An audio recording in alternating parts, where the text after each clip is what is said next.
Careca. Olá, olá, boa noite, salve, salve nação santista. Eu sou Giovanni Martinelli, sou um dos responsáveis pelo Diário do Peixe. Estou começando aqui a nossa série de lives para discutir um pouquinho caminhos para o futuro do Santos Futebol Clube. E o meu entrevistado hoje é o Fernando Silva. Fernando é conselheiro do clube, foi consultor da gestão em 2010, 2011, tem uma relação mais longa ainda aí com o Santos. Ele vai falar um pouquinho para a gente nos próximos minutos, aí, na próxima hora. Eu queria convidar todos vocês a deixarem perguntas aqui. No final, como a gente faz em todas as lives, né? Nós vamos abrir para as perguntas para as pessoas que estão participando. Então, podem deixar as mensagens aí. Se inscrevam no nosso canal e deixem seu like aqui na transmissão. Então, para começar, Fernando, eu queria primeiro agradecer você por ter aceito o convite para participar dessa live aqui com a gente. E queria que você contasse um pouquinho, né? O torcedor te identifica pelo esse trabalho nessa gestão de 2010, 2011, né? Mas queria que também você falasse um pouquinho mais de você e dessa sua relação com o Santos, como ela nasceu, como ela foi construída, como você participou aí do Santos nesses últimos anos. Boa noite. Boa noite, Giovanni e assinantes do Diário do Peixe. É sempre um prazer a gente estar falando sobre o Santos Futebol Clube e sobre a nossa relação com o Santos Futebol Clube, que, devido aos cabelos, vocês podem imaginar que já é longa. Eu sou filho de corintiano, e meu pai, o sonho dele era que eu me tornasse corintiano. Então, ele me levou num jogo, e esse jogo foi o 7-4, no Pacaembu, aonde fui seduzido pelas camisas brancas, né? Aquele time lindo, né? No campo, com Pelé.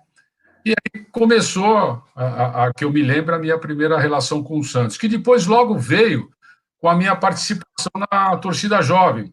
Mas não essa torcida jovem, né, que foi fundada em 69, aquela torcida jovem de camisa preta e branca listada, escrito torcida jovem em amarelo, que se reunia no Conjunto Nacional e descia para o Pacaembu para ver os jogos do Santos. Ali começou a minha relação, e a minha primeira função, que eu me lembro na torcida jovem, era passar nas lotéricas, né, no tempo da loteria esportiva, e pegar os comprovantes de jogo que não foram utilizados, né, naquela rodada, picar, colocar em sacos e levar. Quando o Santos entrava em campo, a gente jogava o papel picado, e essa foi a minha primeira função na torcida jovem.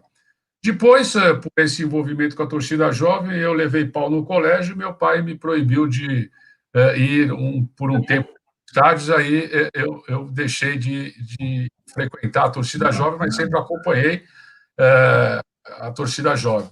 Me tornei sócio do Santos em 1978, porque entendia desde aquele tempo que para você participar do clube, você precisava ser sócio. E começou essa relação. Hoje eu sou remido do Santos Futebol Clube, pai de santistas, né?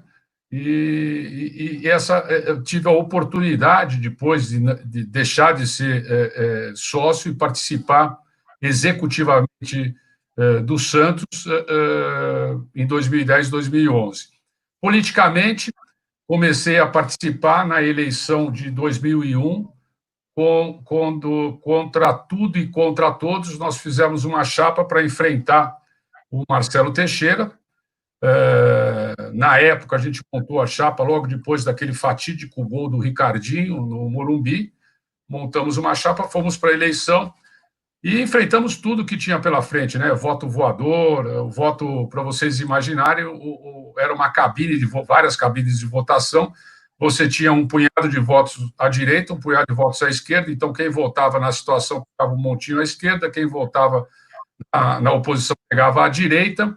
Isso eram cabines com lençóis transparentes, então você via aonde o cara pegou o voto.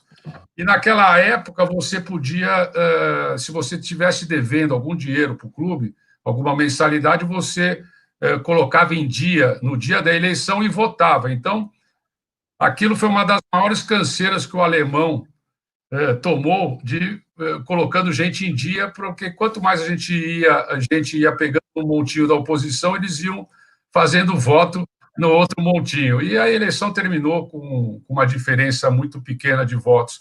Ali a gente entrou na política do clube, fundamos um movimento chamado Resgate, que por 10 anos enfrentou a situação na figura do Marcelo Teixeira, que logo depois que percebeu essa força que vinha nesse momento da oposição, o estatuto do clube e implantou um dos itens que você, para ser candidato a presidente do Santos, você teria que ter participado de deliberativos. Era a mesma coisa, mais ou menos, que você, para ser presidente da República, tivesse que ter 2 mandatos de senadores.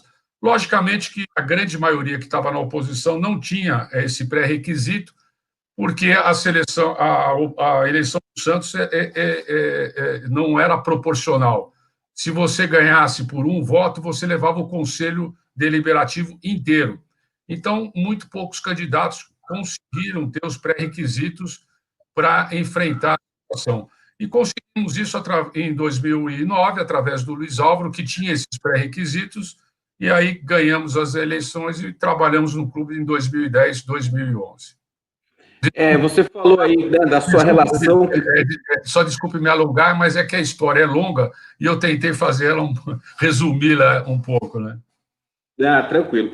Você falou aí, né, da tua relação que começou com o Santos de Pelé, no momento que o Santos era o principal time do mundo, né? E aqui a gente está agora falando sobre o futuro do Santos, né? Pensando, por exemplo, num Santos daqui a 10 anos, né? E o que você que gostaria de ver o Santos daqui a 10 anos como instituição? Como você gostaria de ver o Santos como instituição em 2030? O que você acha que o Santos precisaria ter diferente do que tem hoje? Uma das coisas mais importantes que eu vejo e que seria um legado que uma gestão poderia deixar para o Santos seria a profissionalização do Santos Futebol Clube. Muita gente entende isso, que profissionalização é somente você fazer uma pesquisa de mercado e botar os principais executivos ou os melhores currículos a serviço do clube. Não é só isso. Fizemos isso em 2010, 2011, onde tínhamos uma equipe de técnica, uma equipe executiva de primeiro mundo. Mas a profissionalização de um clube, ele passa pelas pessoas, pelos processos e pelas ferramentas que você dá. Naquele momento, a gente teve só um investimento em pessoas, nós não cuidamos dos processos e das ferramentas. Eu acho que a partir do... E isso não é uma função, não é uma tarefa que você vai cumprir em 1 ou 2 anos. Isso leva tempo. Então, a partir do momento que o Santos tiver uma profissionalização nas suas pessoas, nos processos, né, e nas ferramentas de controle, o Santos vai estar perenizado e vai ser uma empresa, um clube que vai durar para sempre. Em relação a isso, né? Eu faço um paralelo quase esse, pessoas, processos e estrutura, né? Que acho que o Santos hoje também, em questão de estrutura, está bem atrasado em relação aos nossos rivais, né? Então, a gente vai falar exatamente em cada um desses setores aqui durante a live. Tem bastante gente já mandando pergunta aqui. Como eu falo sempre, a galera está chegando, vai sempre aumentando aqui o número de participantes. Eu vou fazer as perguntas no final para o Fernando. Falando em pilares, né, de clube, né, hoje a gente viu, estava até vendo agora as receitas do Palmeiras. O Palmeiras teve 600 e poucos milhões de receita no ano passado, saiu o balanço hoje.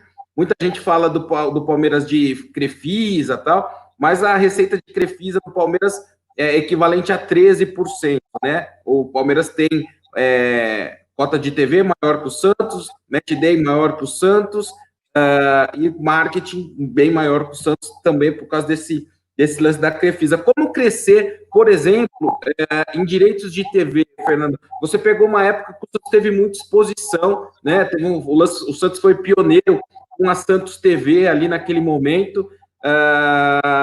Como potencializar isso hoje? Não sei qual o que você enxerga o caminho nesse pilar de receitas com direitos de TV. Eu não sei o que você imagina como caminho.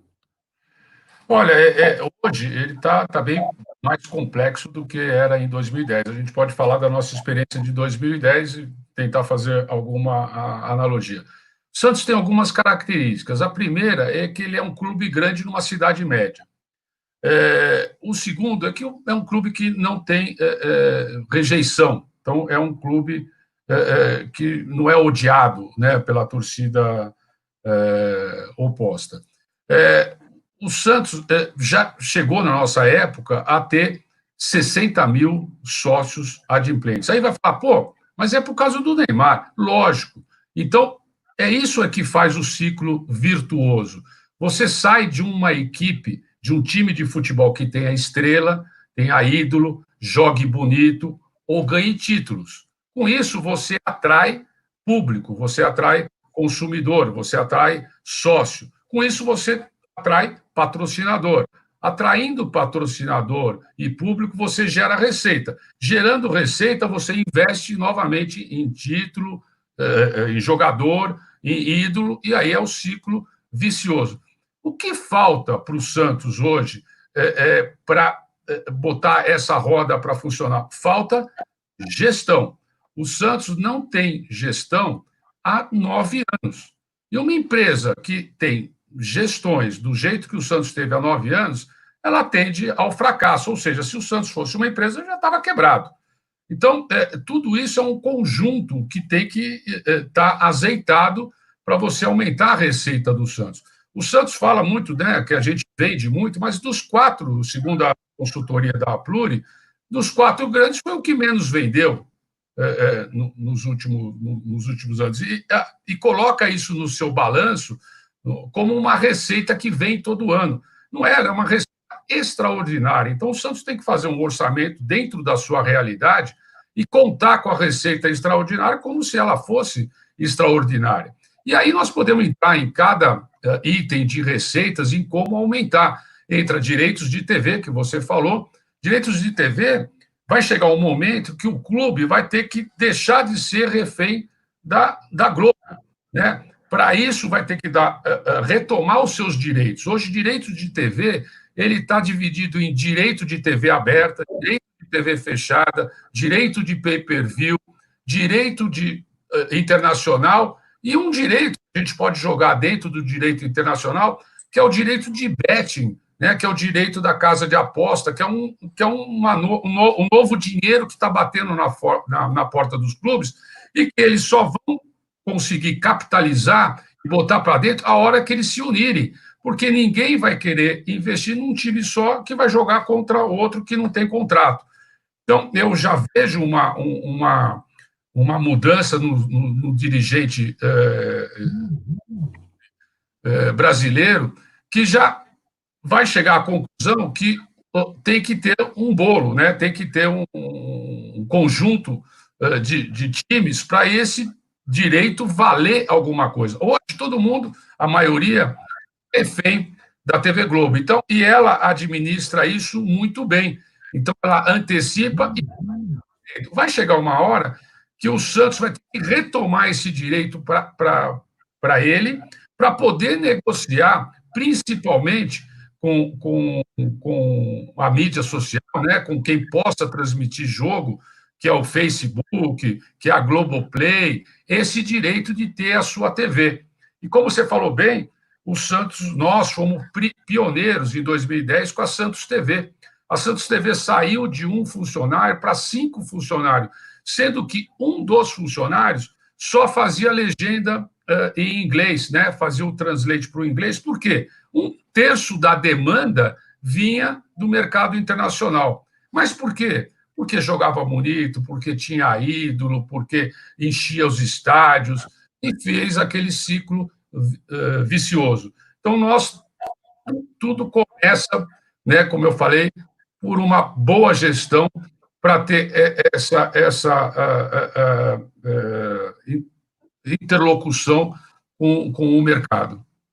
Você falou aí algumas coisas, só para aproveitar comentando, a gente já fez a live com o Pedro Daniel, que você conhece também, né, da Ernst Young, e ele falou aqui, ele deu até os números, né, que nos últimos de 2014 a 2018, o Santos foi realmente o quarto clube aqui de São Paulo em venda de atleta. O São Paulo foi o líder com 600 e poucos milhões, e o Santos vendeu acho que 240 milhões, alguma coisa nesse sentido. Não está contado o Rodrigo. E você falou de outras coisas que eu também queria aproveitar, né? Uma em relação a direitos internacionais e outra em direito de bet, né? E eu vou dar exemplo, muita gente não sabe. Aqui no Diário hoje, o Santos, a gente é muito procurado por casas de apostas que querem patrocinar aqui. Né? Hoje está tudo parado, deu uma diminuída, porque não tem nada em que apostar. Mas nessa negociação que está tendo com a CBF, também vai ser uma outra linha de receita, né? Você vai vender TV aberta, TV fechada, pay-per-view, direito internacional e direito só para bet, que eu acho que é onde ainda vai ter uma entrada bastante significativa, você não acha, Fernando? Então, mas esse direito, eu sou um especialista nisso, né, eu tenho uma noção geral. O direito de bet tem dois direitos de betting, né? Tem o direito de botar na camisa, estampar, que nem alguns clubes já fazem, anunciando aonde é o site, onde é o local da casa de apostas.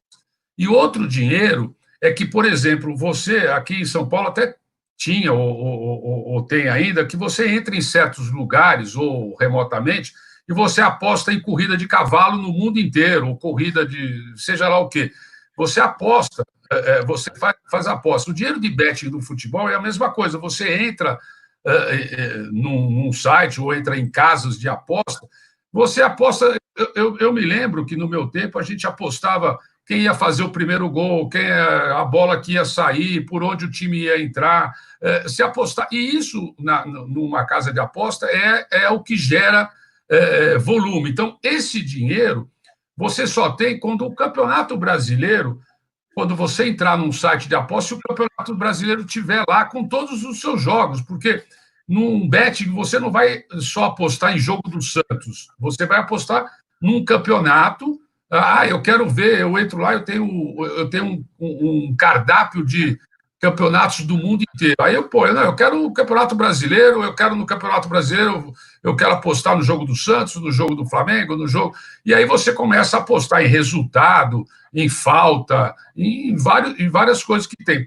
Para isso, é um direito que tem que estar unido, que tem que estar todo mundo. Então, é um direito que a CBF vai, ou quem tiver o direito, vai comercializar, mas que os clubes precisam estar juntos, porque ninguém compra o direito individual. Então, são dois dinheiros: o dinheiro da propriedade estática, que vai no ombro, vai no estar, vai aonde for, e o direito de você permitir que a sua marca participe de um campeonato e seja apostado. Eu acredito que o Brasil tem que ser agressivo nisso, até dar que a gente fala, um sampling, né? Um tempo para provar isso no mercado internacional, para ver o quanto vale. Eu estava assistindo esses dias a vida do Michael Jordan, né, na Netflix, e passa lá uma história muito engraçada, né, que o Scott Pippen fez o primeiro contrato dele por 10 anos, ou seja, no segundo ano ele já foi o maior, e ele ficou 8 anos ganhando mal. Então, nessa questão de betting, a gente tem que ter muito cuidado para não fazer, com a fome que os times têm, fazer um contrato, antecipe dinheiro, e esse dinheiro seja muito maior na frente do que ele é no momento que você assina. Então, é o único dinheiro novo que está aí que está hoje na porta dos clubes, porque o resto está tudo comprometido com TV. E alguém vai ter que chegar uma hora e vai falar: eu não vou mais negociar, eu vou juntar aqui os clubes e vamos negociar diferente. Não é fácil fazer isso, porque num tempo que a gente passa hoje, está todo mundo falando que não paga, um não vai pagar, outro não vai pagar, mas é nessas horas de dificuldades que surgem as oportunidades. E aí é que você tem que ser agressivo, como nós fomos agressivos. Porque é o seguinte: todo mundo reclama da venda do Neymar, mas eles só reclamam da venda do Neymar porque ele ficou até 2013. Porque se fosse qualquer outro presidente do Santos na época, vendia ele em 2010, no primeiro semestre. Né? Vendia que nem o Flamengo vendeu o Ranier, vendia rápido, ele subiu, já botava um dinheiro no caixa e nós seguramos ele até 2013. Com isso, ele já se pagava com os contratos que ele trazia, com o aumento de público, com o aumento de sócios, com o aumento da venda, da publicidade, do marketing no Santos, ele já se pagou logo no primeiro ano. E se a gente não tem aquele problema que nós tivemos, né, em 2011, um problema de político ali, né, de identificação de quem era o protagonista do sucesso, ele tinha renovado e ele só sairia na Copa do Mundo. E o que ele deixou de dinheiro, que ele ganhou de luvas do Barcelona, esse dinheiro tinha ficado no Santos, né? Isso muito pouca gente sabe, porque isso era tratado no máximo entre 3 ou 4 pessoas, né? Mas não deu certo. Mas mesmo assim, o Neymar foi muito positivo para o Santos. Ele rejuvenesceu, ele trouxe novos torcedores. Eu canso de ver amigos meus que recuperaram filhos, né, que tinham ido para outro time por causa do Neymar e daquele 2010, 2011. Um dia eu tive na festa teve a festa do casamento do meu filho, e o pessoal, lógico, muito santista, né, cantando o hino do Santos, e o pessoal chegava para mim e falava: tio, essa festa está muito legal, mas nada como 2010, 2011. Então, isso, a gente fica muito feliz de ter participado e de ter visto isso, mas para aumentar a receita, a gente precisa de um time jogando bonito, a gente precisa de ídolo, a gente precisa de patrocinador, de sócio, e fazer essa roda girar. Em relação ao mercado de bet, a própria transmissão dos jogos nos sites vai gerar receita, né? Porque até o cara vai estar vendo o jogo e apostando ali, tipo mesmo, né? Então, assim, para quem não está acostumado com essa história de bet, já foi aprovado, inclusive no Brasil, as apostas eletrônicas. A lei está só esperando regulamentação. Já tem algumas, como o Santos tem mesmo, casa de aposta patrocinando, tem outras empresas que já estão patrocinando clubes aqui, mas esse mercado vai começar a crescer muito mesmo depois dessa regulamentação que ainda ninguém sabe como vai ser feita, né? Em relação ao ponto de vista de marketing, Fernando, você também tem ali, na época, né, você falou do time muito forte, o Neymar se pagou com receita de patrocínio, né? Mas hoje o Santos não tem um patrocinador master desde a Caixa. A gente viu que teve uma mudança no mercado, né, com a chegada dos bancos digitais, atrelando uma parte até grande do valor dos patrocínios à performance, à conversão, né? E o Santos não entrou, decidiu não entrar nesse lance de aceitar um patrocínio. O Santos teve proposta, achou que não valeria a pena aceitar nesse modelo e segue sem o patrocinador master. E o Santos, nesse primeiro momento, talvez não tenha tanto dinheiro para investir no time, né? Como fazer essa roda girar para que o Santos volte a ser atrativo para as marcas, volte a ter um patrocinador master? Então, eu acho que tudo começa pela credibilidade da gestão. Eu lembro que a gente assumiu o Santos com uma dívida que a gente achava que era impagável, ao redor de 150 milhões, que a gente achava que aquilo era um absurdo, e só com gestores que tinham credibilidade no mercado, só de sentar ali, a dívida já alongou e o juro diminuiu, porque o mercado identifica que a gestão é séria. Então, tem pessoas sérias, tem pessoas que são do ramo.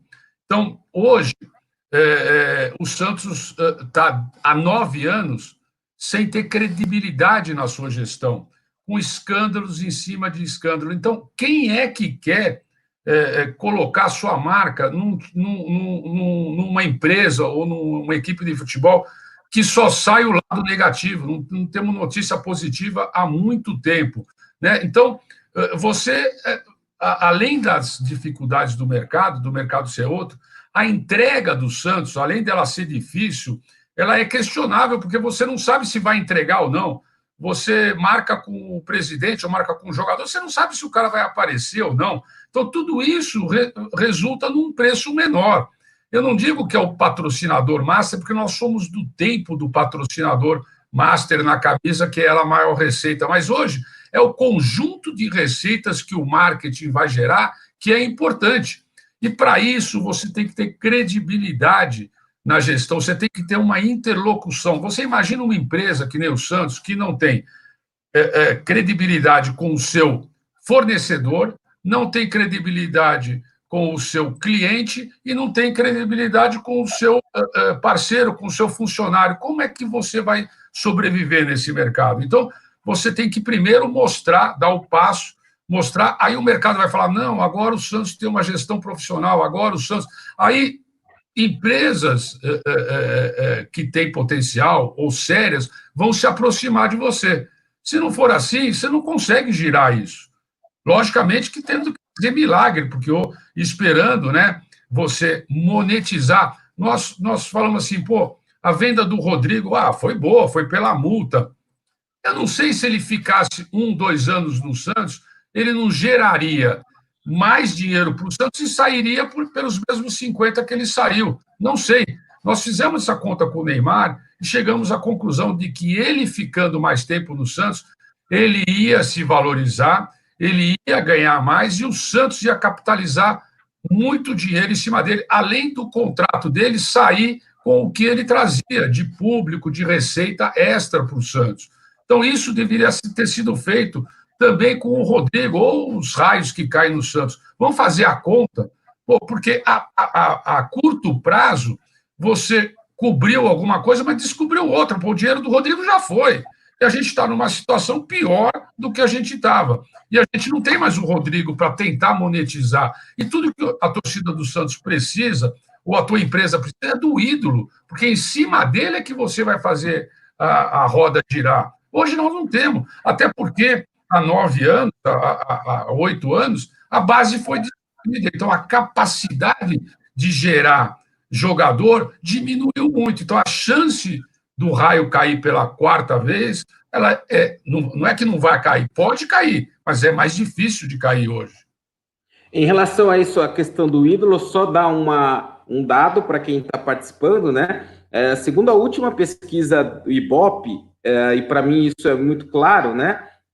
O Santos teve um crescimento grande ali eles dividem em faixas, né? Entre os 16 e 24 anos e 24 e 32 anos. O Santos teve um crescimento grande, voltou a crescer na faixa de 32 a 40 e 40 a 48, que é a faixa que eu tô, que é a faixa que sofreu com os 18 anos sem títulos importantes, né?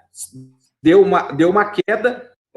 Então, já tem um pouquinho desse reflexo de Robinho, esse reflexo de Neymar, já está começando a aparecer nas pesquisas. Só que eu tenho falado aqui nas lives, né? Que hoje ainda é muito fácil torcer para o Santos. Na minha época era mais difícil. Mas agora, eu não quero que o título paulista de 2016 seja para essa geração o que foi o título paulista de 2004, de 84 para mim, né? Porque o Santos já está há 4 anos sem título. Então, assim, se nada mudar, isso foi um dos motivos da gente começar a levantar essa discussão aí sobre o futuro do Santos. Se nada mudar, a gente já está no segundo maior período, na verdade, está no maior período sem título desde 2002. Né? E então, você vê isso é cíclico, porque você fala que a pesquisa aumentou na classe o efeito Diogo e Robinho, nós tivemos alguns efeitos. Por exemplo, eu sou geração Pelé. Então, eu fui contra o meu pai corintiano porque eu sou geração Pelé. Então, eu fui para o estádio e falei, esse é o time que eu quero torcer porque é um time que me encanta. Então, a nossa geração tem de 50, 55 anos para frente. O que é agravante, porque depois dos 60 você sai das pesquisas. Né? Quer dizer, tem muito instituto de pesquisa que limita em 60 anos, nem pesquisa quem tem mais do que 60. Então, a nossa torcida que foi gerada na geração Pelé, nós vamos cair fora da estatística rapidamente. Aí qual que vem a onda depois? Foi Diego e Robinho, que, né, foi rápida e formou. E depois veio o efeito Neymar. Então, pesquisas que falam que é o seguinte, o cara, a pessoa, ela decide o time dela até os 11 anos de idade. Então, depois dos 11 anos de idade, é mais fácil ele mudar de sexo do que ele mudar de time. Então, nós pegamos toda aquela molecada, né, que teve a loucura pelo Neymar, que principalmente eram nós, recuperando filhos e netos para o Santos, né, porque o percentual de conversão nosso era muito pequeno. Quer dizer, não era a maioria o pai que fez o filho santista, era a maioria o pai santista que deixou para lá e o filho virou outro time. Então, a gente teve a conversão. A gente trouxe para dentro um monte de gente no Neymar, mas o Neymar ficou 3 anos jogando. Né? E aí a gente perdeu porque a gente não deu a manutenção do Neymar, porque o Neymar é menino da Vila, é uma marca. Como o menino da Vila é o Robinho, como o menino da Vila é o Diego, e vai ser sempre. Né? Então, a gente não deveria perder esse contato com o ídolo, né? Porque é isso que vai te trazer receita no final. E nós já estamos, né, que nem você falou, o São Paulo, por exemplo, ele pode botar no orçamento dele 100 milhões de reais com venda de jogador, porque há 10 anos ele vende no mínimo 100 milhões de reais por ano. Então, é uma receita que deixa de ser esporádica, extraordinária, para ser recorrente. O Santos não. O Santos não é ao acaso, né? Então, a gente vê como para frente, se o Santos não tomar medidas, se quem vier aí como gestor em 2020 não perceber isso, a gente tende a se apequenar e sair desse mercado das 10 maiores marcas do futebol. A gente estava falando aqui, começou no papo, né, falando da questão do marketing, do patrocínio, né? E outras formas de receita que a gente tem ali em relação, por exemplo, a licenciamento de produtos que a gente historicamente tem problemas no Santos, né? Hoje o Santos tem poucos canais de distribuição, fechou algumas lojas físicas que tinha até o ano passado, a própria loja da Vila ficou por muito tempo fechada e tem poucos produtos, né? Qual a solução para essa área, Fernando? O que você imagina que o Santos pode ganhar? A gente está falando aqui, né? E eu tenho falado todas as lives, eu participo de todas as lives, né? E assim, todo mundo fala: o cenário do Santos é muito ruim, muito ruim. Mas eu vejo tanta oportunidade que não é aproveitada, né? Que eu falo assim: olha, a hora que chegar alguém que aproveite oportunidade, o negócio vai mudar. Essa é uma delas, né? Você viu que eu comecei pela gestão, então eu penso igual você. Eu acho que tem muita oportunidade. O Santos tem características que só ele tem, né? Então, tem muita oportunidade. O Santos, infelizmente, o Santos precisa de gestão. O Santos precisa de uma gestão que tenha uma interlocução com o mercado. E a partir do momento que você tiver isso, tudo vai. Eu não sei qual, mas eu tenho certeza, pela experiência que a gente teve em 2010, 2011, que tudo vai ficar mais fácil, as soluções vão aparecer, porque você vai ter gente que chama isso, que atrai, né? E um time de futebol que envolve paixão, que tem. Não vou entrar aqui em preferências políticas, mas um time de futebol que tem senador, que tem governador, que tem prefeito, que tem vereador, que tem deputado federal, que ama o Santos, não é possível que esse pessoal, em 10 minutos, não te coloque, não coloque para a gestão do clube 10 ou 15 alternativas e possibilidades de negócios com empresas sérias. Por que não acontece isso? Porque o Santos não tem interlocução. Então, o Santos está há 9 anos sem interlocução. Se o governador de São Paulo quiser ajudar o Santos, ele não sabe com quem falar, não sabe nem se o cara vai chegar na reunião, e não sabe nem se vai entender o que ele quer falar. Isso não é do último presidente, são dos últimos 3 presidentes. Então, nós estamos perdendo oportunidade em cima de oportunidade. E o Santos tem que ser agressivo nisso, porque o Santos não tem uma torcida que nem o Flamengo, não tem um estádio que gera receita que nem o do Palmeiras. Então, o Santos tem que ser criativo e agressivo. Tem que vender credibilidade para o seu torcedor, ou para o seu patrocinador, para o seu funcionário. Você tocou no ponto aí de estádio, é a nossa sequência ali, né, do pilar em relação ao Match Day. Sócio, o Santos hoje, a gente acabou de fazer a matéria ali, 24.700 sócios. A gente chegou a ter 60 mil, né, realmente, na época ali do Neymar. Hoje a gente tem 1/3 disso. O que você acha que o Santos pode fazer para resgatar esses sócios que já pagaram mensalidade e trazer novos sócios para o clube? Então, você fala várias coisas, né? Match day. Eu acho que primeiro o Santos tem que fazer 2 ou 3 coisas em paralelo. Primeiro, o Santos tem que conhecer o seu cliente.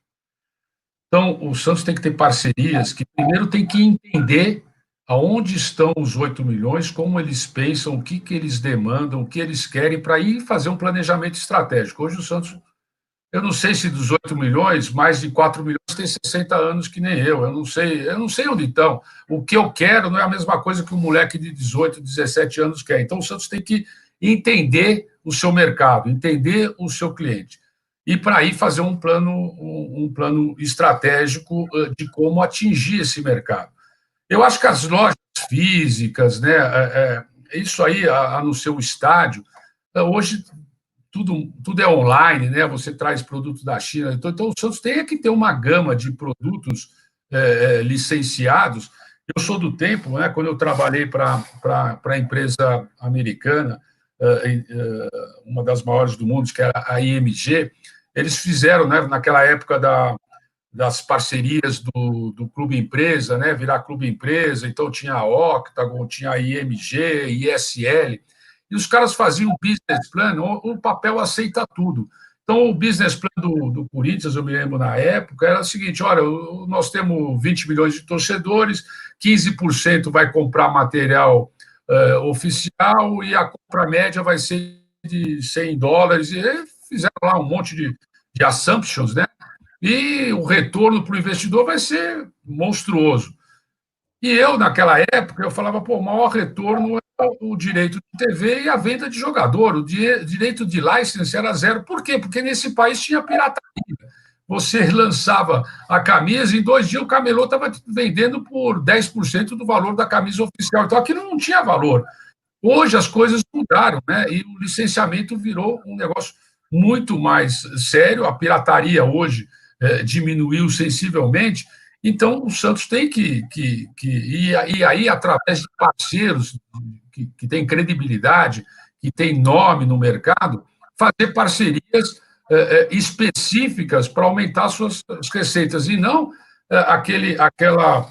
aquela festa que foi o Santos entrar na produção de camisas, quer dizer, fazer a sua marca própria. Aquilo foi um dos maiores absurdos e assaltos que ocorreram no Santos Futebol Clube, né? Ou o inverso, né? Você tem que aliar a tua marca a marcas de primeiro mundo, que vão trabalhar o seu marketing, que vão aumentar a sua cadeia, o seu leque de produtos, e vão entregar. Hoje, se eu quero comprar um kit para criança ou para moleque, eu tenho dificuldade de ter um material de boa qualidade com a marca do Santos. Então, isso é mais uma oportunidade que está aí batendo na nossa porta. Quer dizer, tem muita oportunidade, Joana. Tem muita gente mandando pergunta aqui, eu vou repetir o que eu falei no começo. No final a gente vai fazer as perguntas. Tem até gente perguntando, quem entrou agora falou assim: o que o Fernando fez mesmo? Quem é o Fernando? O Fernando Silva foi o consultor, foi o consultor da gestão do Santos em 2010 e 2011, é conselheiro remido do Santos. E ele está aqui com a nossa live desde o começo, só para explicar que tem algumas pessoas perguntando aqui. Entrar nos últimos 2 pontos, antes de abrir aqui para as perguntas, Fernando. Um deles é em relação à Arena. O que você entende como o caminho que o Santos deve seguir pensando em Arena? Então, essa é uma boa pergunta que eu acho, né, a gente falava isso aí, o Santos tem que fazer um estudo rápido, porque tem oportunidade. Né? Então, você tem a reforma, como eu falo, o Santos é um time gigante numa cidade média, né? Então, geralmente, todo time grande está numa cidade dele, né? Está na cidade grande. O Santos não. O Santos ele é maior em número de torcedores, está perto, do que na região da Baixada. Então, o Santos tem muita oportunidade do Santos ter uma arena perto de Santos. Pode ser na Baixada, pode ser no ABCD, ou o Santos fazer uma parceria com o Pacaembu, ou o Santos ter uma arena independente, mas para isso você precisava fazer rapidamente um estudo de viabilidade. Por exemplo, se o Santos tem um estádio fora da cidade de Santos, ele precisa ver a contrapartida que as cidades vão dar, né? Porque o Santos pode ir para regiões onde não tenha uma equipe de futebol predominante e ele ganhar aquele público local como um potencial de clientes dele. Então, essa questão da arena é uma questão a ser estudada. Eu já fui a favor de ter uma arena fora, eu já fui a favor de reformar a Vila Belmiro, mas a gente tem que sair do achismo e contratar uma empresa para ajudar a gente a tomar essa decisão, que não é uma decisão fácil. Por quê? Porque nós perdemos nós perdemos o trem, nós não montamos no trem quando ele passou, que foi a Copa do Mundo, né? Ali o Santos perdeu a oportunidade de ou ter uma arena ou de reformar a sua arena para ser uma sede ou uma subsede de Copa do Mundo. Então, nós perdemos essa oportunidade. Então, hoje, todo mundo já está estabelecido. Então, você vai falar, pô, em São Paulo cabe mais uma arena? Acho que não. Em Santos cabe uma arena do jeito? Acho que não dá a receita que precisa fora do futebol para a arena subsistir, né? Você vê que o Corinthians tem lá uma arena e não consegue levar evento para lá. É uma arena, mesmo que fosse só dele, que ele não tivesse a dívida para pagar, era uma arena que não ia dar dinheiro porque ele não consegue completar, ele consegue fazer os jogos lá, os 38 jogos, e não consegue completar. E hoje o exemplo, o case de arena é o Palmeiras, antes e depois do Allianz. Então, isso é uma questão muito delicada que tem que ser decidida por profissionais, juntamente com a gestão do clube, porque nós perdemos a vez e agora nós vamos ter que ser muito cautelosos com essa decisão. Eu vi que teve gente aqui que nessa live que já colocou, nas lives que a gente costuma fazer aqui também, eles colocam, não adianta você pensar em arena porque o Santos vai colocar 5 mil pessoas. Gente, assim, tem que colocar, tem alguns pontos que são importantes a gente colocar aqui, e um deles eu queria a sua opinião. Primeiro aqui, a gente tem vários estudos sérios que a gente tem um impacto grande de novas arenas, principalmente nos 3, 4 primeiros anos, na presença de público, e o próprio Palmeiras é um exemplo disso. O Parque Antártica não tinha 30 mil pessoas todo jogo, e o Allianz, agora, nesses últimos tempos, teve. E quando a gente fala de 6, 7 mil pessoas, e você falou um pouquinho ali de fazer um estudo, de conhecer, eu acho que passa também por uma negociação mais forte com entidades, tanto CBF, e FPF, quanto Globo, porque jogo de quarta-feira, 7h15 da noite, na Vila, não vai lotar, porque quem é de São Paulo, que é onde tem o maior público mesmo, não consegue chegar. Quem é do interior não consegue chegar, passa por isso também. É possível ter esse tipo de interlocução, que você falou a palavra lá, interlocução, falou, olha, gente, jogo na Vila 7h15 não dá, eu preciso jogar na Vila 8h30, pelo menos, ou 9h30, e daí tem que abrir imigrantes na volta, porque senão o Santos, como a gente fala, eu sempre falo aqui, você falou, a maior torcida do Santos não é de Santos, a maior torcida do Santos é de São Paulo, a segunda maior do interior, e esses caras 7h15 não conseguem chegar, a Vila vai sempre jogar para 5, 6 mil pessoas.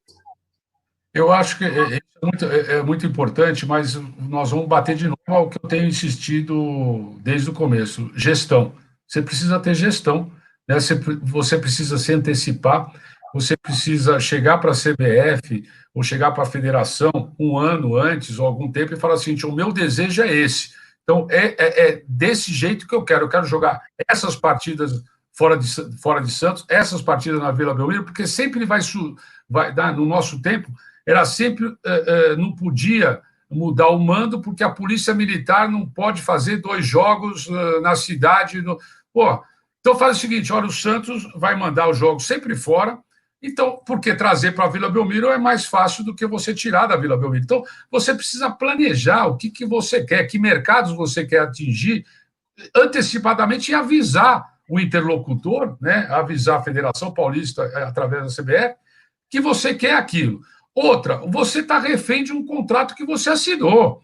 Então, eu não sei lá no contrato que está com a Rede Globo, provavelmente ela tem liberdade de fazer o que ela quiser, né? E colocar você no pay-per-view, ou colocar na televisão aberta, é ela que decide. Então, você, quando for fazer o contrato, você tem que ser muito mais cuidadoso. Olha, eu quero estar na televisão aberta 2 a 3 vezes, porque eu tenho um compromisso com o meu patrocinador de aparecer na. E aí você vira uma cascata, né? Você pode negociar a tua propriedade melhor, porque você sabe que você vai aparecer 3 na aberta, na fechada tantas vezes, e no pay-per-view outras vezes. Então você começa a negociar para trás muito melhor. Mas se você está com o chapéu na mão sempre, com a Rede Globo ou com o esporte interativo, você não pode, depois que passa, fica difícil. Então, vai ter que chegar um momento que o Santos vai ter que trazer para ele, de novo, o direito de decidir. Né? E aí, sim, essas coisas que você está falando vão ter que ser consideradas. Entrando no último ponto da nossa conversa fixa aqui, antes de entrar nas perguntas, vão mandando as perguntas aí. Em relação à estrutura, o Fernando, o que você enxerga para o Santos? O que você acha que hoje seria fundamental de estrutura física ali, falando em CTs, né? A gente tem o CT Rei Pelé, que hoje é para o profissional, CT Meninos da Vila para a base. O que você enxerga e o que você acha que seria uma alternativa ali para o Santos para melhorar essa questão de estrutura? Logicamente está na cara de todo mundo que o Santos precisa de um outro CT.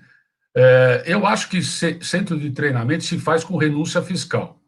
Então, tem dinheiro no mercado para construir CT. Você precisa ter CND e gestão. Você precisa, né, preencher lá os pré-requisitos e com renúncia fiscal você facilmente faria um centro de treinamento, porque é isso que o mercado faz. Né? Os principais clubes que têm os seus principais CTs, eles fizeram com renúncia fiscal. Então, o Santos precisa de um CT, precisa investir na base, na infraestrutura da base, isso é claro, mas isso passa por ter credibilidade para ter um processo para você conseguir empresas que vão te dar, ou via ICMS, ou via renúncia fiscal, dinheiro para você construir o CT. Eu não vejo o Santos tirando do bolso caixa para meter em centro de treinamento. Vejo, sim, o Santos usando os recursos disponíveis para fazer um novo CT.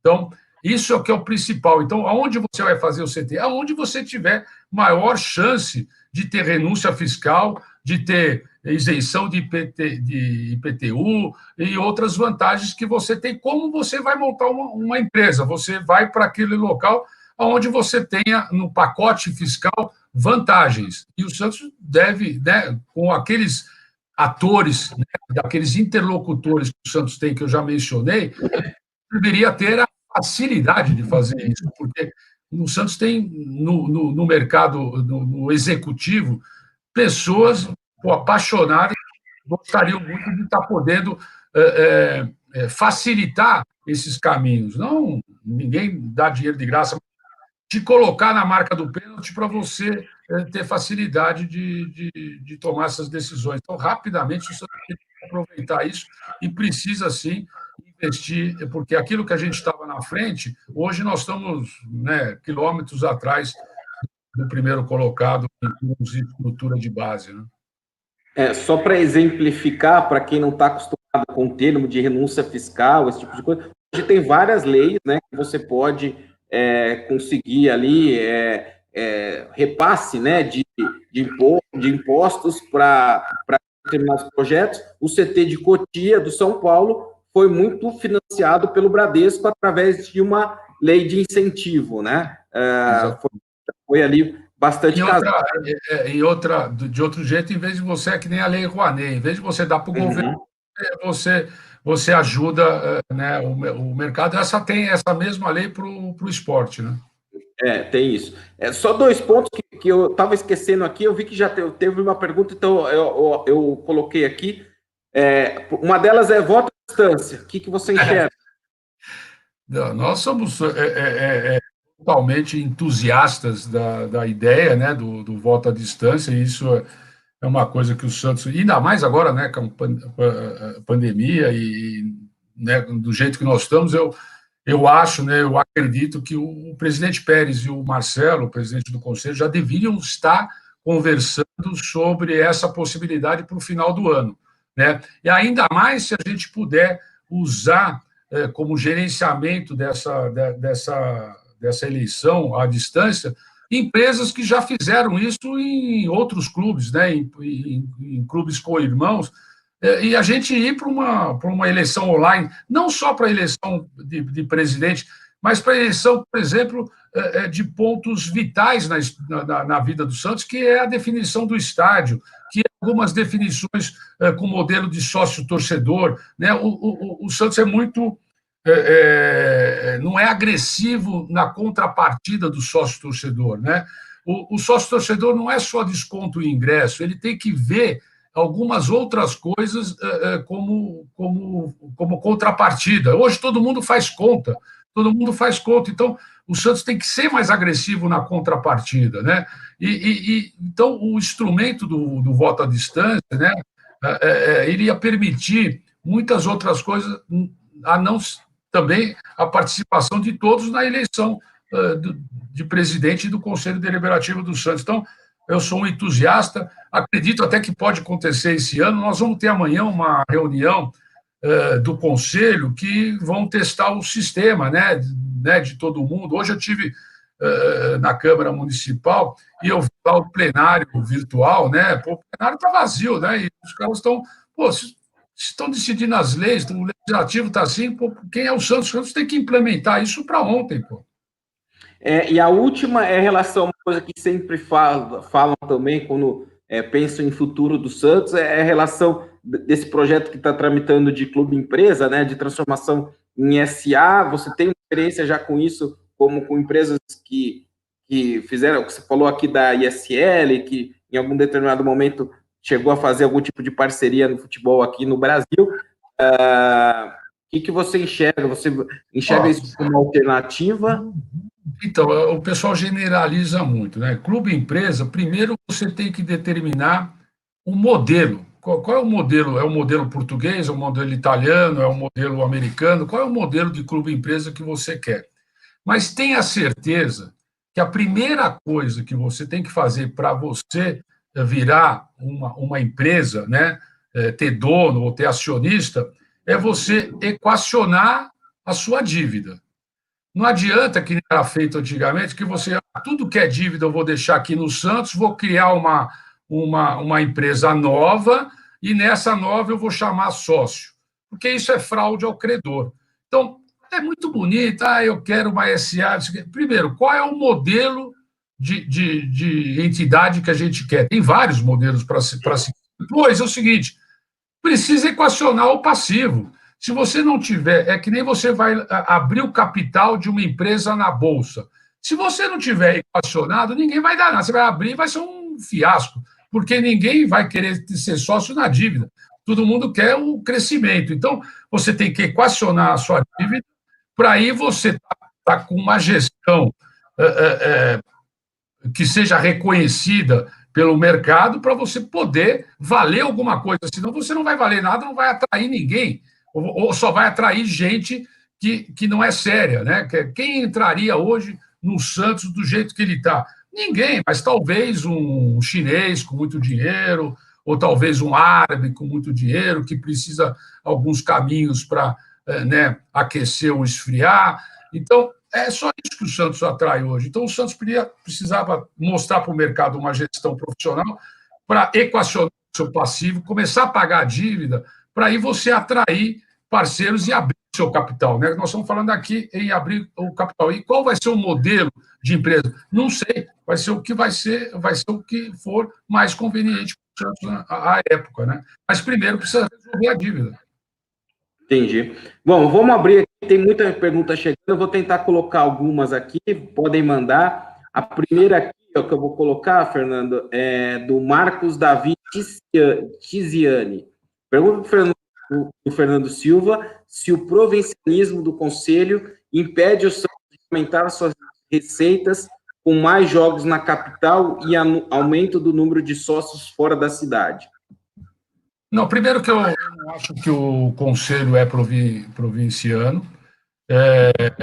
O Conselho hoje, basicamente, tem gente de Santos, mas tem muita gente de fora de Santos, até porque a chapa que ganhou, né, foram 3 chapas que formaram o Conselho. 2 candidatos eram de fora de Santos. Então, não é isso, não. O que atrapalha é as seguidas à gestão. O Conselho só se reúne para falar de escândalo, de coisas negativas. O Conselho não é nunca chamado para ver uma parceria, um negócio que seja para trazer receita. Então, você tem uma pauta, uma agenda super negativa. Então, as votações do Conselho, elas são discutidas. O Conselho é bem distribuído, né? Não vejo que seja isso, não. Eu acho que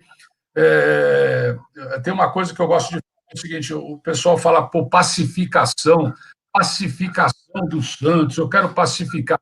Pacificação significa boa gestão. Se você tem boa gestão, nenhum conselheiro vai para lá quando você está usando os mecanismos de boa gestão, ninguém vai lá depreciar, falar mal. Quando você dá motivo, é que vira essa luta que está o Conselho hoje. Por quê? Porque a gestão dá motivos para isso. Então, ela não cumpre com o que tem que cumprir. E é isso. Então, para mim, pacificação significa boa gestão. Você, com boa gestão, o clube tende a ir para um caminho seguro e crescente. O Conselho, infelizmente, hoje, ele virou meio que um bode expiatório. Para tudo que dá errado do SUS é culpa do Conselho, né? Exatamente. Até porque tem gente que gosta... Alimento, claro. Gilberto Afonso, como mostrar essa seriedade para o mercado? Exatamente o exemplo que eu posso dar é 2010, 2011, né? Quando nós ganhamos a eleição, nós tínhamos uma equipe já preparada, cada um foi para a sua área e nem esperou assumir dia 1º de janeiro. Quando ganhamos a eleição, eu ainda demorei um pouco, porque eu estava responsável pelo futebol, nós ganhamos a eleição no sábado, eu só fui para o CT na segunda-feira, o que foi muito ruim, porque no domingo eles levaram 400 jogos de agasalho, levaram os troféus, levaram móveis, levaram quadro, tiraram do CT. Então, eu deveria ter ido no sábado, logo depois de ter ganho a eleição. Mas, para dar um exemplo, todo mundo correu para uma área, já tinha um plano, todo mundo já sabia o que fazer. Com isso, tinha o pessoal da área financeira, que tinha um rombo de 150, tinha uma antecipação que o Marcelo fez de direito televisivo, que eu peguei o avião, peguei o Luiz Álvaro, fui para o Rio de Janeiro e nós cancelamos aquela antecipação na época de 6 milhões de reais. Falamos, nós ganhamos a eleição, por favor, não faça esse cheque, porque esse cheque é do ano que vem. Então, o mercado se conversa hoje muito mais que se conversava em 2010, 2011. Nós tínhamos uma equipe de executivos do mercado financeiro que o cara não fez nada. Ele sentou na cadeira, alongou o prazo e diminuiu o juros sem ele pegar no telefone. Porque ele falou, pô, agora a área financeira está com essa pessoa e essa pessoa, pô, então agora nós temos possibilidade. Então, se o cara dá uma ligação, o prazo foi estendido, você alongou a dívida e diminuiu o juro. Então, é o mercado que diz como você faz isso. Você tem que fazer a tua lição de casa. O mercado é que vai interpretar a tua gestão. Tem uma pergunta do Fernando Alves aqui que eu acho que é interessante colocar. Até o Pedro Daniel citou o Manchester United como um exemplo, né? Manchester está em uma cidade média, seu estádio tem capacidade para 75 mil pessoas. Será que só a economia do país explica isso? Está sempre cheio lá? Não, pô, o Manchester é o perfeito exemplo para o Santos. É o case que a gente tem que seguir. E porque, né, a gente tem que copiar os modelos que, né, adaptar para a nossa realidade, mas os modelos de sucesso. E ele foi feliz. O Manchester é um belo exemplo para o Santos Futebol Clube. E o que você acha que vai de encontro? Você acha que passa para conseguir isso numa cidade como Santos? Passa por isso que você falou, tratar melhor o sócio, credibilidade. Você acha que esses são os pilares? Esse e sempre uma parceria ou com prefeitura, ou com, né, por causa dos impostos, ou com empresa, ou o Santos está você pode estar na Baixada Santista, se você não está em Santos, mas você está em Bertioga, ou você está na Praia Grande, ou você está aonde você reúna mais condições de ter uma arena para aquela área geográfica que você vai ter. Como você pode estar em Diadema, Santo André, São Bernardo, também, por isso que tem que estudar. Aonde vai ser o resultante disso? Onde você tiver mais, a relação custo-benefício for a mais positiva para o Santos. Eu não sei te explicar hoje, eu sei que é isso que tem que ser feito. Agora, o resultado, e sim, passa por uma arena, é um dinheiro que você não pode deixar de trazer para dentro. Hoje, todo time, na sua composição de receita, tem o ticketing como uma empresa, como uma receita muito importante. E o Santos não tem essa receita de ticketing, ele tem que gerar essa receita de ticketing. E acho que é importante a gente também, até você conhece vários estádios fora do Brasil, e até o mesmo alguns exemplos que a gente tem aqui no próprio Brasil, citaram aqui no começo, né? Quando a gente fala em receita de match day, a gente também não está falando só de bilheteria em dia de jogo, que é uma, né? E eu dou exemplo muito do Morumbi, que o Morumbi não são todos os jogos que estão lotados do São Paulo, só que o Morumbi está lucro, porque tem academia lá dentro, tem restaurante, tem museu, tem locais reservados para palestra, para empresas de mercado corporativo. Então, o impacto de uma arena também está nesse tipo de receita, não só na bilheteria ali, né? Lógico, até no catering, né? Por exemplo, no cinema, né? Por exemplo, eu não vou no cinema sem comprar pipoca, e a pipoca custa, pô, R$ 22 o combo. Então, o ticket não é só o valor do ticket, é aquilo que está envolvido. E aí o exemplo americano ele é fundamental. Quem não foi assistir uma partida da NBA, da NFL, o que está envolvido naquilo, um dia conversando com o Eurico Miranda, a gente sabia que ele não ganhava sobre o sorvete que vendia no estádio. Pô, isso é impossível, é inimaginável. Tudo que é gerado de receita por causa da tua marca tem que ser monetizado e você tem que ganhar alguma coisa, porque é você que está gerando tudo aquilo. Desde o dia que você chegou, o match day, desde o dia que você chegou no estádio, e o beisebol dos Estados Unidos, ele é um programa de família, né? Então o jogo é um complemento, o cara vai para lá para a região do estádio 4, 5 horas antes, monta a sua barraquinha, compra o seu refrigerante e vai consumindo, né? O Brasil ainda está longe disso, mas a gente tem que colocar isso como o nosso target, né? O nosso gol. Tem um exemplo que é muito legal, não sei se alguém aqui está participando da live já teve a oportunidade de conhecer, que é o estádio do Sport em Portugal, o Alvalade. O Sport tem um patrocinador, que é um dos patrocinadores é um supermercado. No estádio tem um supermercado. No estádio tem clínica médica e odontológica. No estádio tem salas de cinema, né? Então, assim, quando a gente fala de impacto de arena, e isso nem o Palmeiras tem aqui hoje, né? Exatamente. Em paralelo, né? Mas a gente tinha uma ideia, né? Não deu tempo, mas era de esvaziar, tirar todo o setor administrativo da Vila Belmiro, botar num prédio de escritório, até porque quando você esvazia um lugar e bota no outro, metade das pessoas você vê que você não precisa. Mas, em todo caso, era usar aquelas áreas da Vila Belmiro exatamente para criar receita, né?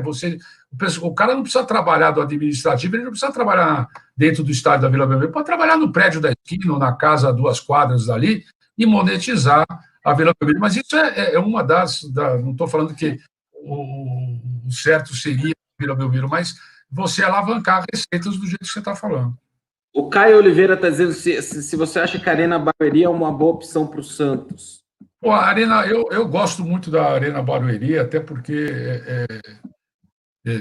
tive lá, enquanto dirigia o Santos lá no futebol, tive momentos legais, foi um Campeonato Brasileiro Feminino, e tive o famoso gol do Alexandre, um moleque que a gente trouxe para jogar no Santos, e ele fez um gol contra o Cruzeiro, que foi, eu estava do lado, e aquilo é um negócio que não sai da minha cabeça, e foi na Arena Barueri. O problema da Arena Barueri, você quando faz uma arena, você tem que ver o acesso, né? O acesso à arena, por isso que a gente fala tá perto da Imigrantes, ou tá perto de algum que te dê fluxo, ou que tenha transporte coletivo chegando, né? Ou metrô. E a Arena Barueri, ela é muito legal, mas ela quem foi lá sabe que pô, é muito difícil chegar e sair de lá. Então é isso que o cara. E se tivesse um metrô chegando, se tivesse, facilitaria, mas não tem também. Então, esse é o problema da Arena Barueri que eu acho. Mas você também poderia pegar a Arena Barueri e trabalhar num sistema de fluxo, né, junto ao governo do estado, à prefeitura de Barueri, para construir um acesso, né? Quer dizer, construir um acesso para a Arena Barueri deve ser mais barato construir um estádio. Então, realmente a Arena Barueri tem esse problema, né? Por isso que eu falei que assim, o sonho, se o Santos tivesse uma empresa que quisesse, se fosse possível, seria o Canindé, porque o Canindé é a melhor localização de São Paulo disparado, né? Exatamente. Isso é marginal, terminal rodoviário, terminal de metrô, é tudo ali do lado, né? Em relação à logística. Deixa eu escolher mais algumas perguntas aqui. Entraram várias perguntas agora. Deixa eu ver. Isso você pode falar até do tempo que você teve lá. Eu tenho visto ele mais perto agora. Por que o prefeito de Santos nunca ajudou o time? Se Santos é conhecido por causa do clube. Então, eu te pergunto por quê, né? Eu não sei, no nosso tempo, nós conseguimos juntar a Marta, o Pelé, voltou, né? Tinha a Marta, o Pelé, o Falcão, todo mundo junto, e a gente teve uma boa interlocução com a Prefeitura de Santos, tanto é que o Salão jogava no ginásio. Eu acho que volta naquilo, né? Quer dizer, a interlocução é fraca, né? Quer dizer, um lado não acredita no outro, um lado quer tomar vantagem do outro, enquanto não entenderem que os dois juntos, né, aliado com o governo do estado, que vão ter um resultado onde 2 mais 2 não é 4, 2 mais 2 é 6, se você juntar. Então, não tem justificativa do prefeito de Santos ou do presidente do Santos não serem os maiores aliados em tudo que se faça com o nome do Santos. Então, o nome é o mesmo, a cidade é o mesmo, o nome do time é o mesmo, tem tudo para fazer um resultado onde 2 de 2 faça 10 e não 4. Tem uma pergunta aqui que eu não tenho detalhes, você pode dizer assim. Fernando, o Grupo Guia de apoio ao Laor virou Teisa posteriormente, não houve conflito de interesse? Então, cara, isso aí é uma história que daria 10 lives para contar por que aconteceu isso, né? Assim, friamente, você vai falar, pô, tem conflito de interesse, mas não foi isso que aconteceu na prática, tanto é que o investidor da Teisa só perdeu dinheiro. Eu não sou investidor da Teisa, então, mas eu sei como foi.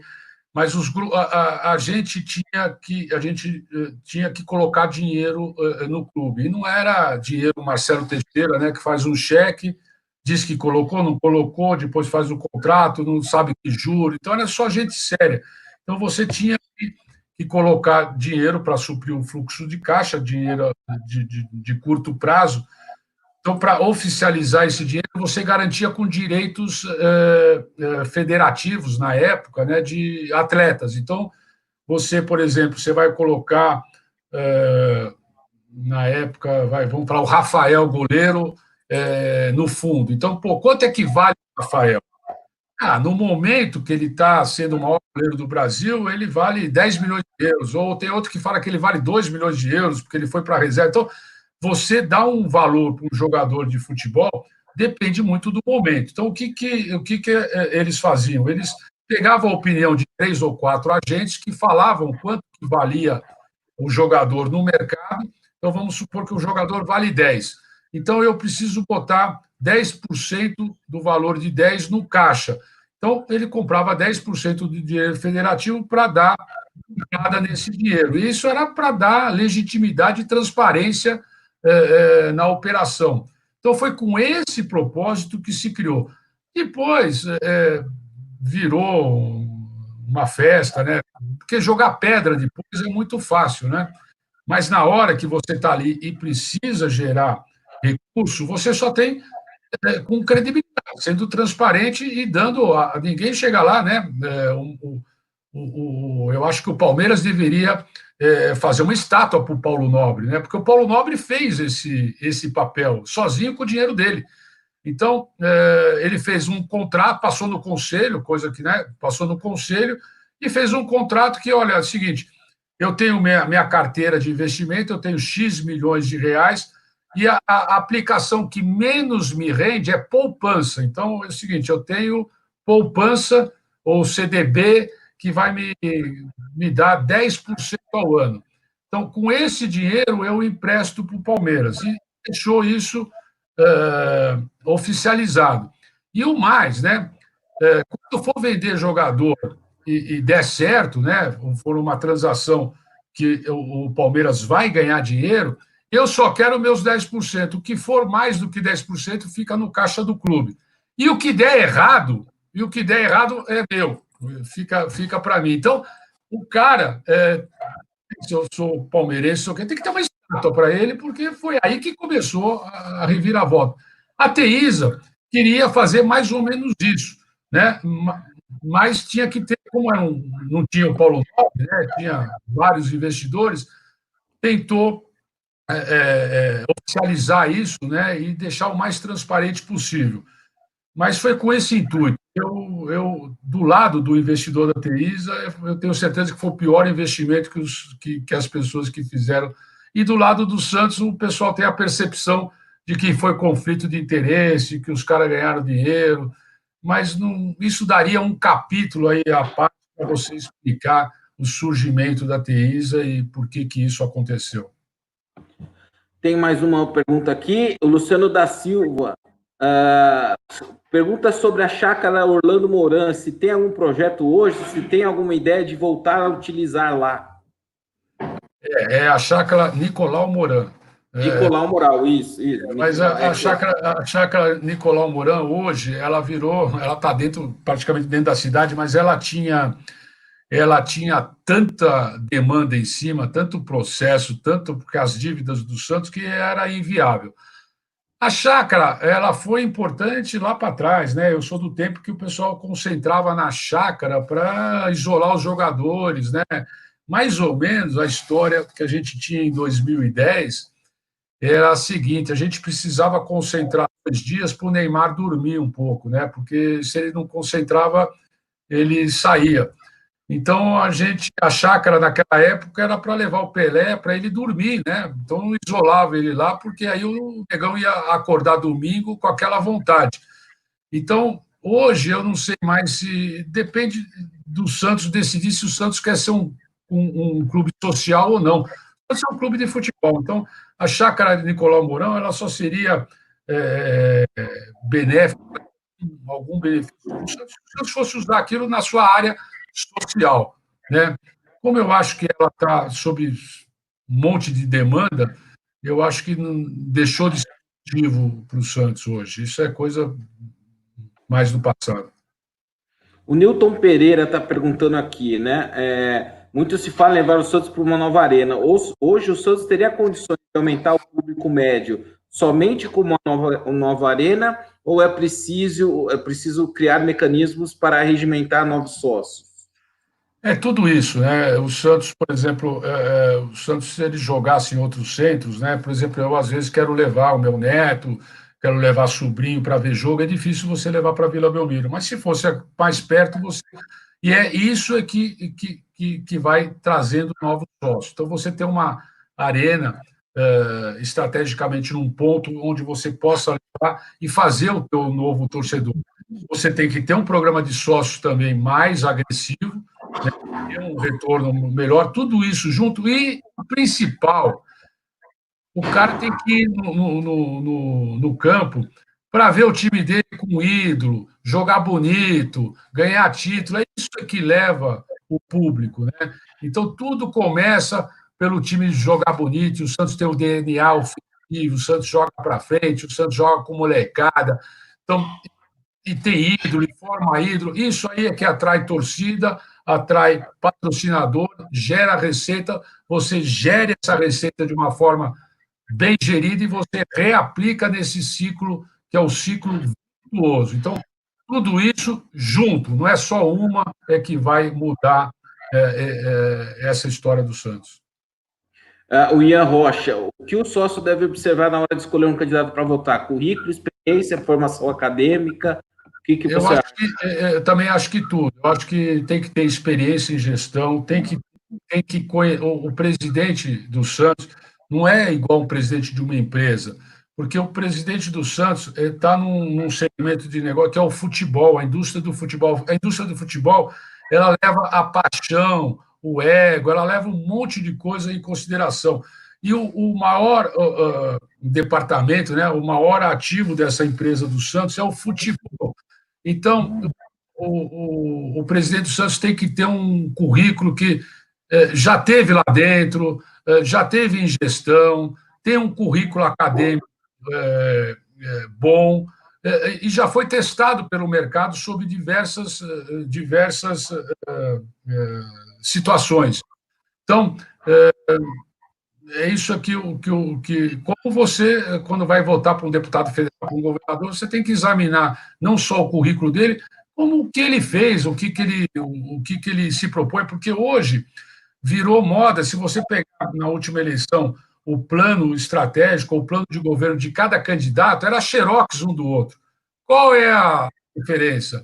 É o cara que tira do papel e bota na prática. Qual é aquele cara que tem mais chance de tirar o que está na teoria e botar na prática? É aquele que viveu. E no Santos, você tem que ter um cara que conheça futebol, ou que tenha conhecimento nesse mercado de futebol, e também gestão, porque a gente está aqui falando de gestão o tempo inteiro hoje. Então, é isso que tem que ser analisado, e cada vez com mais cuidado para a gente não cometer o novo erro, né? A gente vem com 3 gestões sob júdice, né? Todas com seus problemas, todas com as contas não aprovadas. Isso é muito ruim para o Santos. Deixa eu achar aqui, tinha uma pergunta que eu queria achar aqui, ela sumiu. Espera aí só um minutinho, Fernando.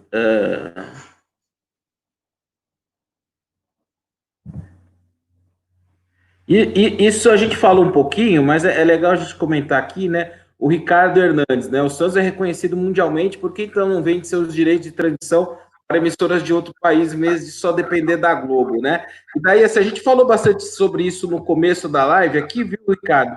Mas daí eu vou dar um exemplo para você, eu queria saber a sua opinião, o Ricardo, o Fernando. A gente tem aí alguns problemas da negociação, você tem que ter uma negociação coletiva e hoje não tem, mas esporadicamente você consegue alguma coisa, né? Mas eu acho que vai além um pouquinho de fazer a transmissão. O Santos no Campeonato Paulista teve quase todos os jogos transmitidos por um canal de TV em Portugal por causa da presença do Gesualdo Ferreira aqui. O Santos fez alguma ação com empresa portuguesa ou alguma ação em Portugal? Não. O Santos, para mim, é o clube mais conhecido, clube brasileiro mais conhecido no mundo, né? Sabe quanto isso gera de receita para o clube hoje? 0, né? Então, assim, eu acho que assim, o direito de TV pode potencializar, mas como atrair, usar um negócio que muita gente fala, né? A internacionalização da marca, né? Mas falar, vamos internacionalizar a marca, mas não tem nenhuma atitude, né? O Barcelona hoje tem uma agência de negócio, uma agência de comercial no Brasil, né? O PSG está pensando, na mesma coisa, só usando o Neymar. Então, o Flamengo é um case. O Flamengo hoje, em Portugal, ele está se armando por causa do Mister, né? Que foi o que você falou. Você imagina o Santos com o Jesualdo, você imagina o Flamengo com o Mister em Portugal. Aí você tem que se preparar lá. O Manchester United, a maior venda de camisas dele não é na Inglaterra, em Manchester, é no mercado chinês. E para isso ele tem escritório de negócios lá. Então, a internacionalização da marca passa, e tem empresas que são especialistas nisso, né? Que são agentes internacionais, que cuidam de marcas internacionalmente. Então, é que nem eu, quando eu fui trader, né? Que eu fui gerente de exportação de uma grande empresa de papel. Você tem canais aonde você distribui o teu produto, usando os canais adequados. No mercado do Fariste seria um escritório de negócio, no mercado americano seria... A tua marca tem que estar presente. Então, a internacionalização não é você pegar o jogo do Santos e mostrar para Pequim, e aí como é que você impacta isso? Como se fosse para dentro? E a gente fala que marca, né, muito pragmaticamente, o Santos tem uma marca boa. Marca é função do teu fluxo de caixa. Marca tem que gerar fluxo de caixa. Então, marca que não gera resultado zero, ela não vale nada. O Santos é reconhecido internacionalmente por seus grandes ídolos do passado. Então, que estão ficando velhos e estão morrendo. Então, você tem que revitalizar isso, né? E é o que você falou. Então, a internacionalização da marca hoje não é você mostrar o jogo, é você estar preparado para a demanda, criar demanda lá fora. Eu lembro que em 2009 eu fui numa palestra do Ferran Soriano, que estava acabando de sair lá da gestão do Barcelona. Ele tem um livro muito bom que chama A Bola Não Entra Por Acaso. Ele é o CEO hoje do City Group. Daí ele falou que no Barcelona eles começaram a pensar em internacionalização. Mas a gente precisa entrar na China. Aí eles abriram uma página no site oficial em chinês, um programa para sócio. Falaram que em 2 horas, acho que eles tiveram 2.000 cadastros de sócio. Eles fecharam. Aí, eu vi que tem uma demanda, mas o que eu vou oferecer para esses caras? Aí mandaram pessoas para a China para estudar, para saber o que entende o Barcelona lá, para daí potencializar o mercado, né? E foi isso. Esse é um jeito que ele verticalizou. Ele verticalizou, mas ele podia ter usado uma agência chinesa. Mas eu falei no começo do nosso papo que a TV Santos, que foi criada em 2010 pelo brilhante Arnaldo, que depois foi cobiçado por todas as TV Flamengo, TV Palmeiras, ele tinha, de repente ele tinha 5, e um dos 5 só ficava fazendo legenda em inglês, porque a demanda, 1/3 da demanda vinha de fora. Só que era uma demanda da TV, só que a gente não tinha, a gente tinha que correr atrás do conteúdo para vender em cima daquela demanda, porque não adianta você gerar audiência, mas você precisa botar o dinheiro para dentro. Né? Monetizar, então, né? Através do quê? Aí você tem que se estruturar para isso. Cláudio Louro está perguntando aqui, você acha que nos últimos anos o clube foi lesado financeiramente? Eu acho não, né? Está aí os relatórios da auditoria e da Comissão Fiscal de Inquérito e Sindicância, né? É só quem quiser ter acesso vai ver o que o Santos perdeu, né? Nesses, mas o que é um dinheiro que pague é a imagem do Santos, né? A imagem do Santos hoje, de 8 anos de gestão, de 9 anos de gestão, é uma imagem ruim no mercado, né? Uma imagem que não vende credibilidade. Isso aí eu não sei monetizar, mas tenho certeza que é muito maior do que o dinheiro físico, né, que tiraram do Santos Futebol Clube. Vou fazer só mais 3, Fernando, daí a gente encerra. Estou ocupando muito seu tempo aqui já. Uma do Carlos Peixinho, que sempre participa das lives que a gente faz aqui no Diário, mesmo quando sou eu apenas fazendo a live, né? O Santos aumentaria sua receita se voltasse a jogar bonito? Como poderia fazer isso se não tem dinheiro? E daí eu vou voltar ao que eu comentei, não sei se foi com o Nabil ou com o Pedro Daniel, né? Que o exemplo do Bandeira de Melo foi muito legal ali do ponto de vista de gestão, só que ele criou uma dualidade que não é 100% verdade, né? Que você escolhe fazer uma gestão boa ou ganhar título, como se as duas coisas fossem incompatíveis, né? Se você, eu vou fazer uma gestão pé no chão, austeridade aqui e não vou ganhar título. E não é a realidade, né? Ainda mais no mercado como o mercado brasileiro, que os clubes não estão consolidados. O Flamengo, nada me garante, por exemplo, que o Flamengo, se sair o Jorge Jesus, por exemplo, vai seguir a mesma trajetória de vitória que ele teve no ano passado, mesmo com uma receita maior, né? Então, assim, você foi mais sua área até, né? Você montou o time do Santos ali de 2010. O que você imagina desse cenário? Então, esse é o grande exemplo, né? Em 2010 nós montamos um time para não cair, né? Porque a gente pegou terra arrasada, né? Em 2010 não tinha lápis no CT. Então, e fomos montando um time que, pelo amor de Deus, nós não podemos cair. E aí fui buscar o Dorival, né? E, né, fizemos algumas negociações pontuais, a troca do Arouca pelo Rodrigo Souto, tiramos o Fábio Costa, trouxemos o Wesley. Eu sei que um dia, logo no começo, eu estava conversando com o Dorival, vendo fazer aquele treinamento do quadradinho no campo, né, que bota os jogadores, e a gente estava conversando e ele falou para mim assim, Fernando, você está percebendo um negócio? Eu falei, não, professor, que faz 15 minutos que eles estão dentro do quadradinho e a bola não saiu do quadradinho ainda. Isso vai dar samba. Então, para o futebol dar certo, o futebol não é uma ciência exata. Você aumenta a chance do sucesso, mas você garante o sucesso. Eu tenho certeza que se eu pegar a seleção brasileira de vôlei e colocar no Santos Futebol Clube, eu vou ganhar todos os campeonatos de vôlei que tiverem pela frente no Brasil. Se eu pegar a seleção brasileira hoje e botar no Santos, eu não tenho certeza que eu vou ganhar o brasileiro. Então, é isso que é o legal do futebol, né? O time que não tem tanto recurso financeiro, ele pode ganhar um campeonato. E foi assim que aconteceu na geração 2010, 2011. Mas tinha o Neymar. Então, como teve o Xera também, né? Podia ter o Xera que não virou, como teve vários jogadores que não viraram.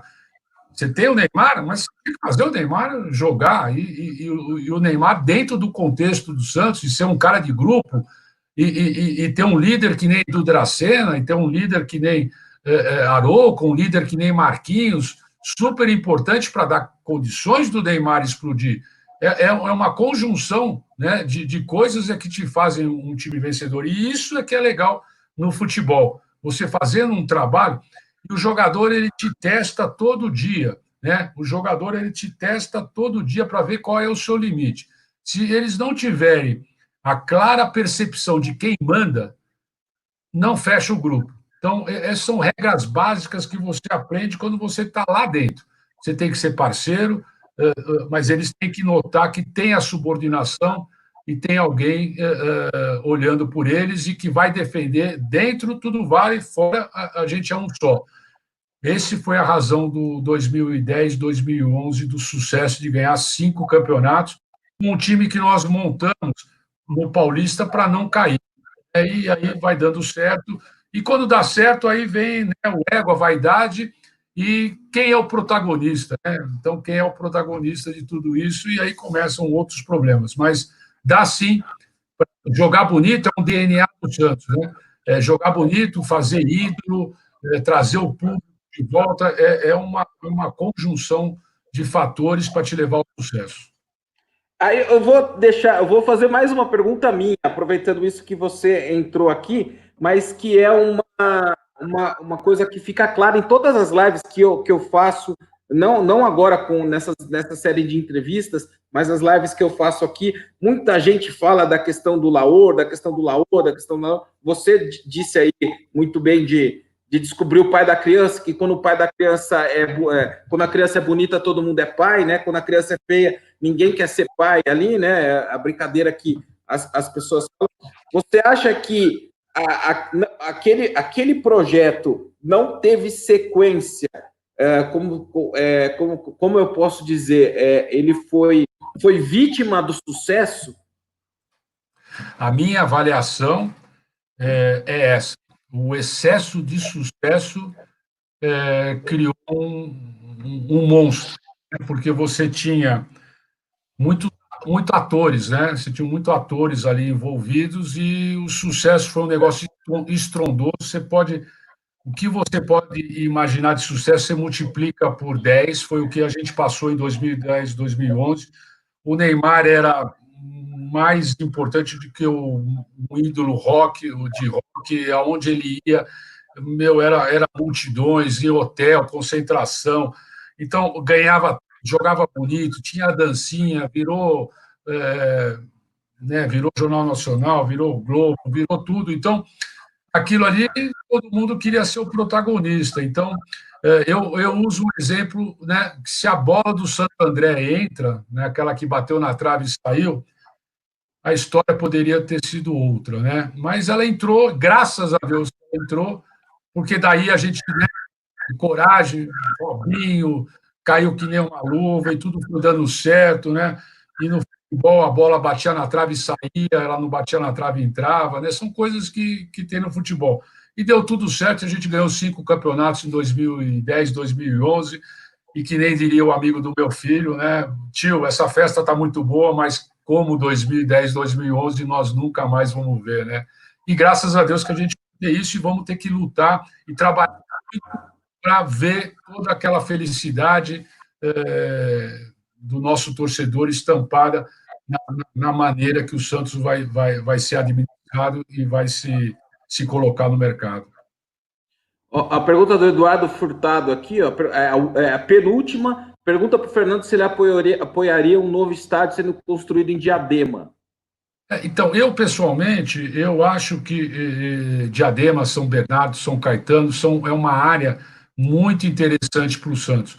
Mas, como eu falei, depende sempre da contrapartida, né? O que o Santos vai ganhar tendo uma arena em Diadema, né? Como é que ele vai se posicionar ali? Como se as receitas dele... Diadema é um centro que cabe eventos de que tamanho? Né? Isso é um estudo de mercado, né? Então, por exemplo, o cara que vem dar um show aqui no Allianz, cabe outro show no ABC, cabe outro show, fica mais barato, né? Eu vou dar um exemplo, a Sandy Júnior fez um show no Allianz, poderia fazer um show da mesma turnê no ABCD ou em Santos, isso precisa de um estudo profissional, um estudo de gente que entende isso aí. E aí a contrapartida da cidade, né? Que contrapartida a cidade vai dar para o Santos fazer um estádio na sua localidade. Então, eu acho que tem muito espaço para isso, e isso tem que ser decidido rápido, né? A gente já perdeu o fio da meada, já perdeu todas as possibilidades, então a gente tem que ser mais criativo e mais agressivo nesse momento. E a última é uma que está aparecendo em todas as lives. Quando a gente teve a ideia de fazer as lives, né? A gente procurou pessoas. Tem gente até que fala assim: mas são sempre os mesmos que estão participando das lives. Mas a gente trouxe até o Pedro Daniel, que é uma pessoa de mercado aqui para conversar.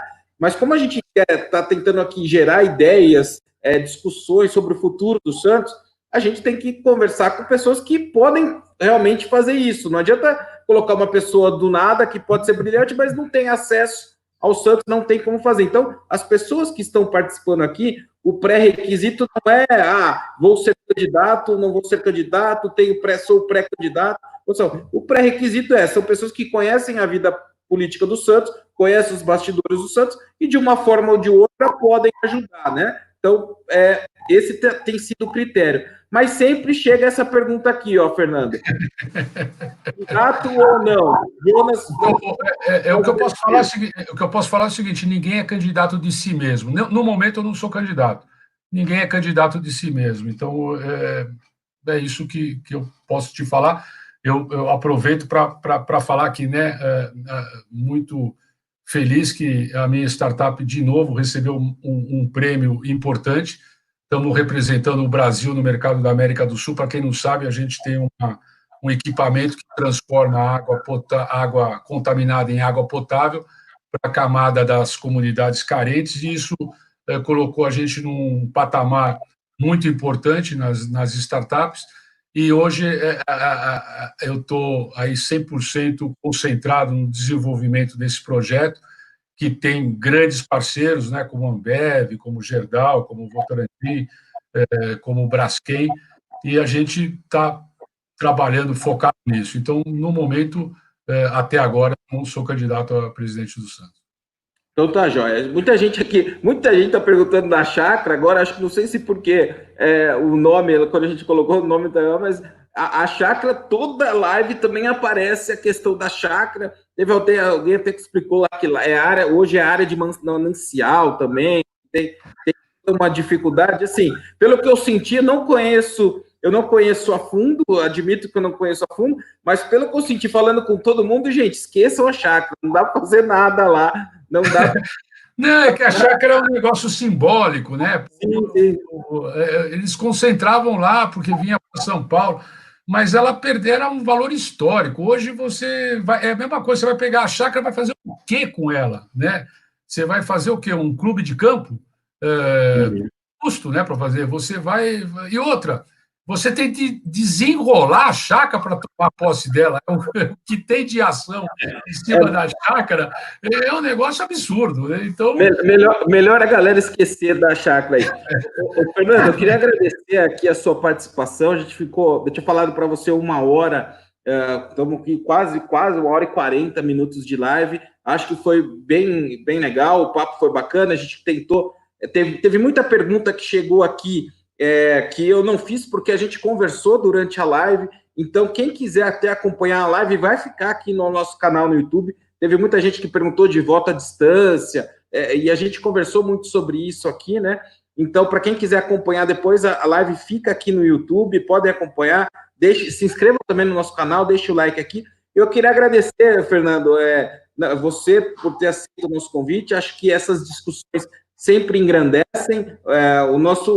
Como eu falei para você, quando eu fiz o convite, né? O objetivo aqui não é ficar apontando o dedo para nada, é realmente discutir soluções, porque eu acredito que o Santos precisa que tenha uma discussão. A gente reclama que o Santos não está na grande mídia. Hoje a gente tenta fazer um pouquinho desse papel aqui, é o objetivo do Diário desde que ele nasceu. Não temos ligação com nenhum grupo político, com nada. A gente tenta aqui gerar discussão, cobrir o Santos, e eu agradeço, acho que assim, você ter aceito o nosso convite também é o reconhecimento desse nosso papel. Queria agradecer por essa 1 hora e 40 minutos quase aqui de live. Muito obrigado, Fernando. Olha, obrigado a você pela oportunidade, parabenizo você pelo sucesso do Diário do Peixe. Eu sou do tempo que, para você ter notícias do Santos, a gente ligava na TV Gazeta e esperava o Carlos Eduardo Peirão de Castro dar a notícia do Santos. Hoje nós temos muito poucos jornalistas ou canais que falem do Santos. Você está procurando o teu espaço, está conseguindo um espaço importante, por causa que o santista ele é ávido por informação, né? Ele ama o seu clube. E o pessoal do Santos, em índice de politização, é um dos maiores. O torcedor do Santos gosta de falar sobre política. Eu gosto muito mais da resenha, né? Eu sou um cara da resenha, de história, de futebol. Eu diria, um amigo meu falava o seguinte: pô, o mercado do futebol é do cacete, pô, é a coisa mais gostosa que tem, o antes e o depois. O problema do futebol são os 90 minutos, né? O resto é tudo muito gostoso e muito legal falar de futebol. E parabenizo você, viu o teu começo, estou vendo o crescimento, e eu acho que continua assim, porque o torcedor, o sócio do Santos, precisa cada vez mais interagir, ter notícias do Santos, conversar com o pessoal do Santos, e a grande mídia realmente, até porque a gente fomenta isso, né? A gente só dá notícia negativa, então o cara não tem muita razão de falar com a gente, mas no nosso tempo, nós conseguimos ser um programa inteiro no Jô Soares, quando o Jô Soares estava no topo, né? Um programa dedicado ao Santos Futebol Clube. Eu acho que foi o único clube de futebol que foi lá no Jô Soares. Então, quando você gera coisas positivas, você tem o retorno da mídia. E nessa época que você está fazendo isso é quando ninguém quer falar do Santos. Então, quando a gente conseguir reverter essa posição, você já vai estar com uma base muito, muito boa e parabenizo você pela iniciativa. Legal, e se a gente fosse. Logo, logo a chácara está virando meme, porque já tem vários sobre a chácara. Fernando, muito obrigado. Gente, obrigado a todos vocês que participaram aqui dessa nossa live com o Fernando Silva, que foi consultor da gestão em 2010, 2011. Acho que deu para conhecer um pouquinho mais dele, para quem não conhecia, e deu para um pouquinho discutir um pouquinho ideias para o Santos. Eu acho que no final a gente vai ter um conteúdo, somando todas as lives, um conteúdo bacana. Obrigado, Fernando, mais uma vez. Gente, um abraço a todos vocês, até mais. Boa noite, hein?